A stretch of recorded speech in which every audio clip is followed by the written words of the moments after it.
Let's talk about the best foods to clean out your liver, or shall we say, just make the liver cleaner, because many of us don't realize that the liver is not like a sponge that holds toxins.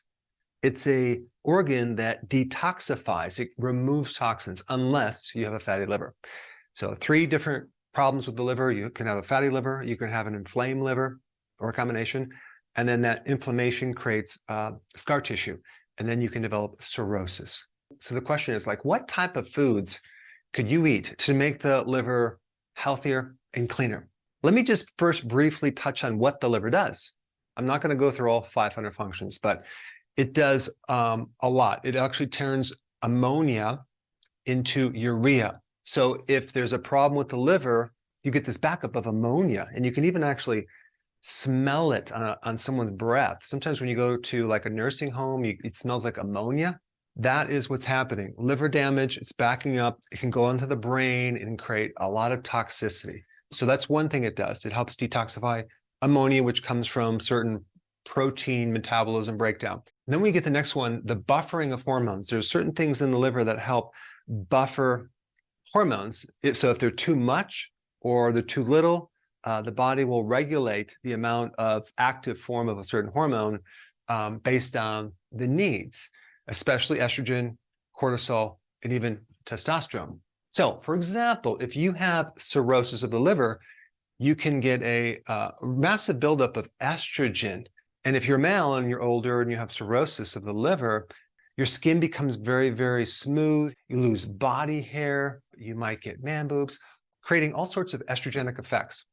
Your cortisol can go up. You can be stressed because there's something in your liver that helps buffer cortisol. And because estrogen goes higher, you become lower with testosterone. So there goes your muscles, there goes your get up and go, there goes your libido.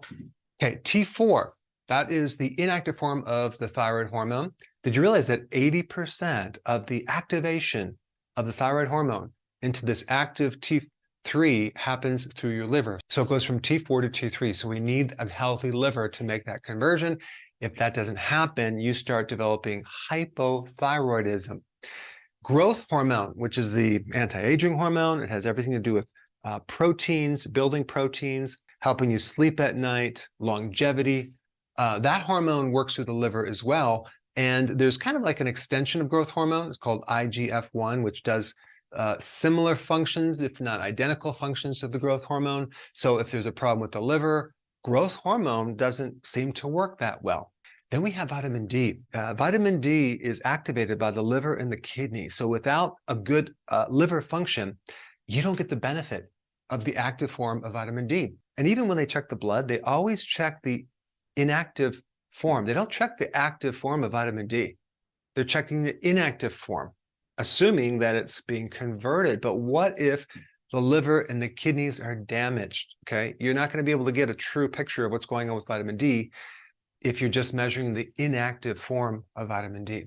But one of the main functions of the liver is to detoxify toxins and poisons to harmless water-soluble particles. So whether that's pesticides, insecticides, herbicides, heavy metals, or even toxins from cigarettes or alcohol or processed foods, your body tends to break that down.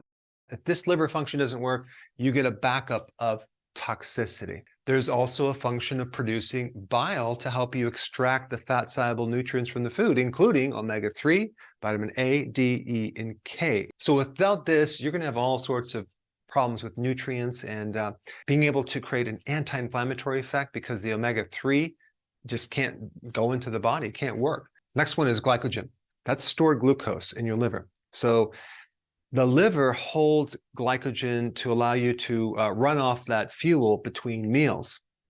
And so let's say, for example, your liver is fatty or it's dysfunctional, you have cirrhosis, and you can't run off glycogen between meals. You're going to have issues with your brain because your brain doesn't store glycogen. It depends on the liver glycogen or whatever you ate for its fuel, unless you're on the ketogenic diet, in which you're going to live off the ketones that are going to generate it. But a lot of these ketones are generated from the liver. So again, we're going to have a problem with fuel if the liver is damaged, especially for your brain and other cells. Immune function. Until recently, I did not know of the magnitude of how important the liver is for your immune system. You have specialized immune cells in the liver. You have a lot of different lymphatic sinuses in the liver that help you from all sorts of different angles for your immune system. And so the more we lose the liver function, the more we lose the immune function. There are some really key things you want to avoid first, because you can eat a lot of healthy foods, but if you're eating these at the same time, the liver is just not going to work that well.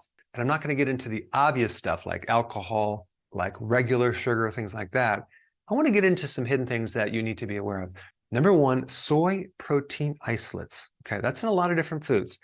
Now, if you do research on this, probably the first 5 pages in Google, you'll see that it's all healthy for the liver. It's totally fine. I don't buy that because I've had people, when I was in practice, come in and be on a certain diet for a bit of time. And in that diet, it was a weight loss diet. And one of the diets was called Ideal Protein. There's many others, but there are a lot of weight loss programs that have this as their main protein. It's low fat, highly refined protein in soy.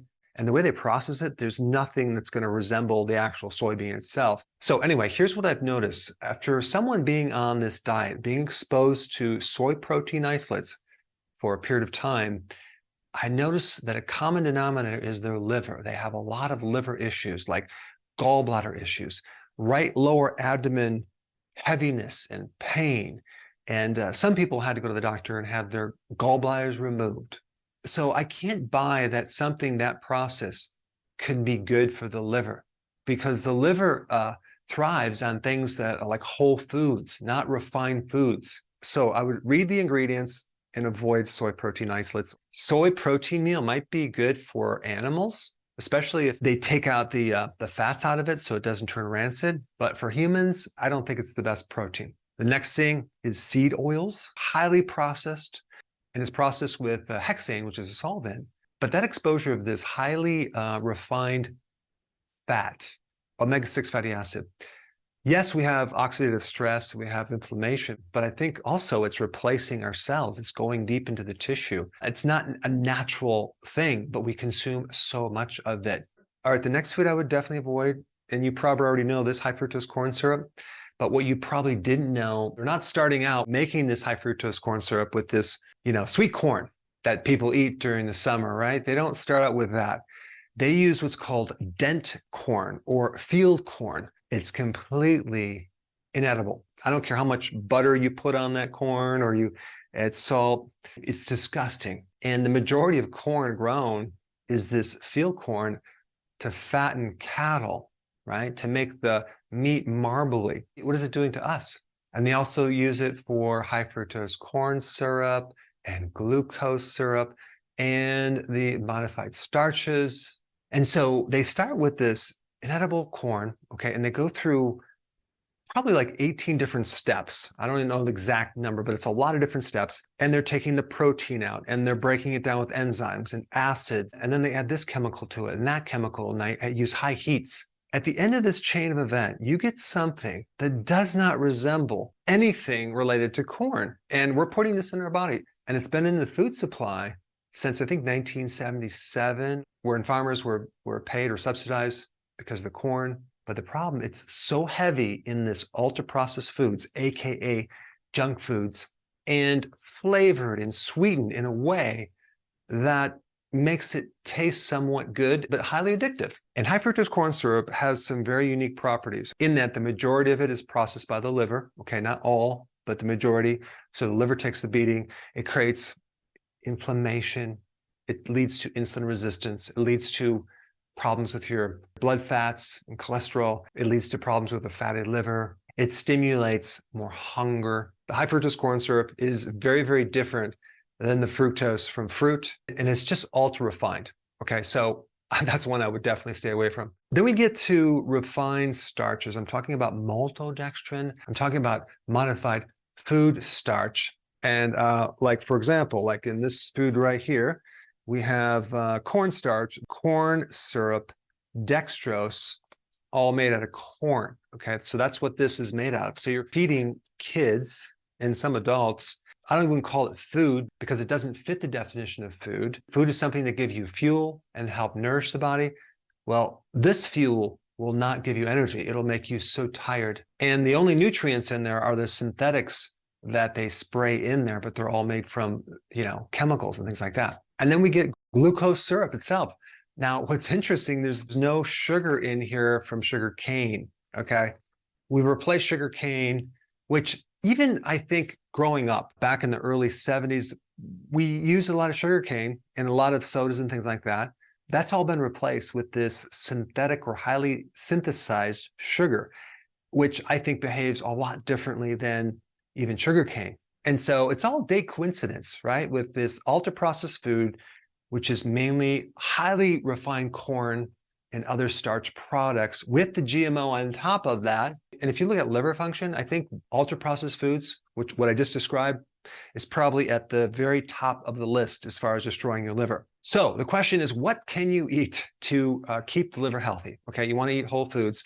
Let's first talk about fats, okay? Some of the best fats would be like olive oil, okay? But also a different type of fat called medium chain triglycerides, MCT oil type fats. And that would be in butter. So you'd want to cook with butter, put butter in your food, but make sure it's from grass-fed, cow milk. But the MCT fats, the medium chain triglycerides, are very different because they don't require bile. So they're less stressful on the liver when you consume them. And I also found some research that these MCT oils or fats help protect against a fatty liver. You want to make sure you cook with it. And then on your salad, you put olive oil, extra virgin, high quality olive oil. Don't use the seed oils. Make your own salad dressing. Very important if you want to help your liver. Number 2, fish, okay? Wild caught fish, preferably high in omega-3 fatty acids, because omega-3 fatty acids are anti-inflammatory. They're liver protective. They help balance the cholesterol issues. All right, number 3, organic pasture-raised eggs, not commercial eggs. But egg yolks have probably the highest amount of choline of any food that I know. I'm not sure about liver. Liver might have more choline, but egg yolks have a lot of choline. Choline is great for a fatty liver. If you're deficient in choline, you can end up with a fatty liver, but choline helps remove fat off your liver. Not to mention the high quality protein in eggs, as well as all the other nutrients. The next food on the list is a general category of dark leafy green vegetables or just leafy green vegetables. Why? Because of the vitamin C, because of the folate, which is very important in the liver, because of the magnesium, the potassium, and the phytonutrients. There are so many great properties, antioxidant, anti-inflammatory properties that are really good for the liver. Now, the only time I wouldn't recommend them if you had some type of inflammatory gut issue, which you can't deal with the fiber. But for everyone else, I would recommend that. Number 5 is a type of vegetable. It's a category of vegetables. It's cruciferous. Out of all the cruciferous, radish is probably the best thing for the liver. Unfortunately, I just can't eat radishes. I don't like them. I know my wife likes them. She just can eat them like candy. I can't consume them, but if I did like them, I would eat a lot of them. Radishes have this higher sulfur compound that is really good for the phase 1, phase 2 detoxification. So we talked about this poison turning into water-soluble things. Well, this enzyme complex takes this poison from very toxic and starts to break it down. And when you consume cruciferous vegetables and other herbs, there are certain things in them that activate our own phase 1, phase 2 detoxifying enzymes, as well as give us enzymes to help break down these chemicals. So this is why we recommend cruciferous. So radishes are good. Second favorite is arugula. It's a little bit bitter. Anything bitter is good for the liver. And of course, we get Brussels sprouts. Cabbage, really good for the lower bowel, which support the liver as well. There's this whole connection between your bowel or your friendly bacteria and your liver. If one goes down, the other one goes down. So cabbage is good for anything inflamed in your gut and even in the liver. There's other cruciferous vegetables, but those are the 4 that I like the most. Number 6 category, probiotic foods. I just mentioned this. The friendly flora greatly supports the liver.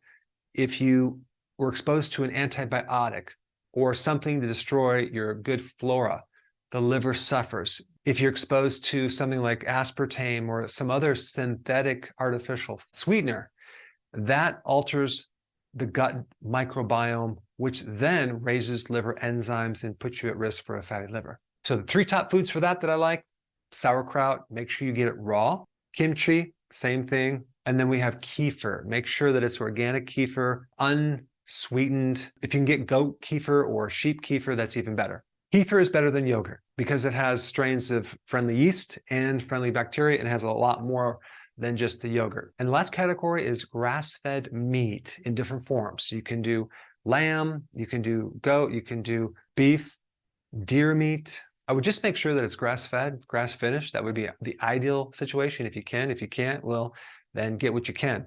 But I will tell you from personal experience, when I consume high-quality meat, my liver feels great. It feels good compared to me eating like peanut butter or nuts or seeds. I have some experience with liver problems. I destroyed my liver eating ultra-processed foods and a lot of bad foods for many years. In fact, there was one year I remember I consumed every night margaritas, just every single night, and they were sweetened.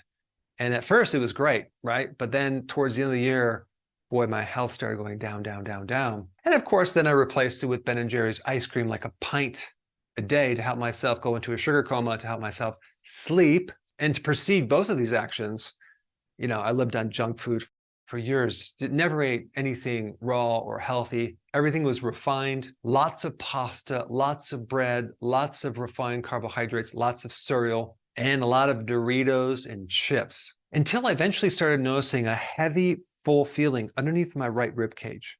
That, little did I know, it was my gallbladder, which is connected to the liver. And then it started referring pain to my right shoulder, which I've had this pain for years, like at least 12 to 15 years. I didn't know what it was at the time. And of course, I had a lot of bloating and indigestion, and I didn't connect the dots. And it wasn't until I started getting rid of these grains and getting rid of the cereal and replacing it with meat that I started noticing relief. And so I started noticing, wow, that sensation's going away. So it actually helped my blood sugar.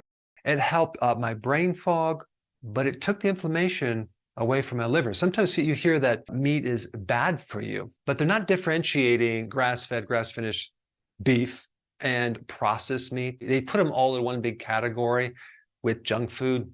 Now let's compare that with the fake meat products, right? You have soy protein isolates, you have modified food starch, you have potato starch in there, maybe pea protein, maybe rice syrup, solids, things like that. I mean, think about when you eat that, what you're going to feel like. I was at Whole Foods a long time ago, and I was at the deli, and I was really hungry. So I said, wow, those chicken wings look pretty darn good, right? So I bought some of the chicken wings. They looked all the same size and shape, but I didn't question it. I just said, oh, okay, so there must be just some chicken meat, that's maybe formed into one. Little did I know, that was the soy protein isolate fake meat with probably the textured vegetable protein, whatever. Anyway, I was eating it on the way home. I was like, wow, this tastes pretty good. Until I got home. And then I got really, really sick, bloated. My eyes started feeling irritated, not good. And there's 2 last supplements I think I'm going to recommend, just if you have like cirrhosis of the liver, because the problem with cirrhosis is that a lot of times people are on the liver transplant list, and there's a long waiting list. But why don't we just maybe try to revive the liver and to try to reverse this damage if we can in the meantime? So tocotrienols, it's a type of vitamin E, really good for everything liver. The next thing is called TUDCA. TUDCA is a type of bile salt that really keeps the liver healthy and keeps the sludge from building up in the liver. And you'll feel much better if you take that. I would take 2 in the morning, okay, empty stomach. Take 2 in the afternoon, empty stomach. I'm not going to recommend any brands. You just have to just search that out and look at various products and their reviews to see if you could find a good one. So those are the 2 supplements. Now, if you have not seen my video on how to diagnose your liver by using your foot, it sounds kind of funny, but it's really interesting information. I put that video up right here. Check it out.